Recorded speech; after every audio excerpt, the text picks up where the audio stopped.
Le chantier de construction de l'hôpital militaire de Banankoro évolue normalement. C'est le constat fait par la commission de suivi des travaux à l'issue de la visite qu'elle a effectuée hier sur les sites. Cet hôpital, il faut le rappeler, s'occupera non seulement des blessés de guerre, mais aussi des populations civiles. Chaka Konaté.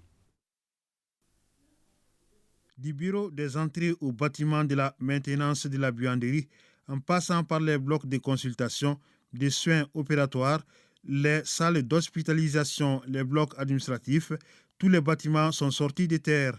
Certains ont déjà atteint les 2 niveaux plus les rez-de-chaussée, comme prévu par le projet de construction de l'hôpital militaire de Banankoro, un projet dont la première pierre a été posée le 20 janvier 2020 par le président de la transition, colonel Assimi Goïta.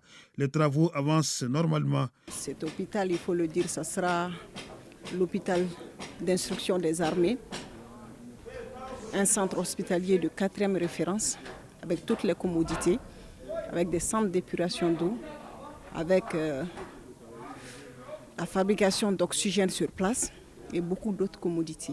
Ce centre, s'il n'était pas là, on devait le créer, parce que c'est un maillon essentiel qui manquait dans le soutien des populations, non seulement pour la population civile, mais aussi pour le service de santé des armées, qui est le service de soutien des forces de défense. Établissement sanitaire de 4e référence, le futur hôpital militaire aura des particularités.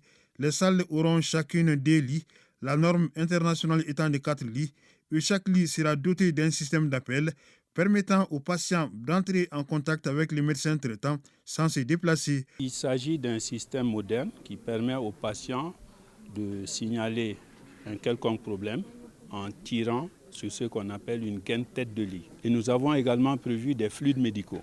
Donc les fluides médicaux sont là. On n'a pas besoin de tirer les patients de leur chambre d'hospitalisation pour les amener en urgence. Les fluides médicaux, l'oxygène, l'azote et puis tous les gaz médicaux dont on a besoin pour les soins sont dans toutes les chambres d'hospitalisation au niveau de chaque lit. Le futur hôpital militaire disposera de salles VIP et réservées aux hautes personnalités. Après la validation du projet initial et sous l'impulsion des autorités actuelles, il a été demandé de prévoir un bloc spécifique pour les autorités de ce pays. Les hautes autorités du pays, que ce soit des autorités civiles ou militaires, et nous avons été inspirés par des projets qu'on a visités à l'étranger avec la hiérarchie militaire. Et nous avons prévu des salles VIP.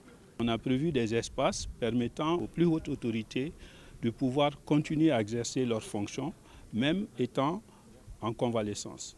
Le président de la transition suit personnellement les projets dont il est le porteur, d'où la création d'une commission de suivi auprès du ministre de la Défense et des anciens combattants, composée des représentants des départements ministériels et d'autres structures. Elle lui rend compte hebdomadairement de l'évolution des travaux. Dès le début de la transition, sous l'impulsion du président de la transition, chef suprême des armées, le colonel Assimi Goïta, on a procédé à la construction de cet hôpital. D'une superficie de 15 hectares et d'un coût de 26 milliards financé par le budget national, le projet prévoit une piste d'atterrissage pour hélicoptères pour faciliter l'évacuation des blessés de guerre.